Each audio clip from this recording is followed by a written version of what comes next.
Residents in Center, Missouri held the ceremony today, recognizing their town as the first Purple Heart City in Rawls County. To be declared a Purple Heart City, a mayor or city council must deliver an official proclamation of its commitment to honoring local military members who were wounded or killed in combat.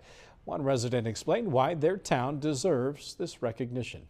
Because our whole area is very adamant about their veterans, and they look out for them and they do for them and praise them, and I think we needed it here. National Purple Heart Day is August 11th, and the Purple Heart is the oldest military honor in the United States.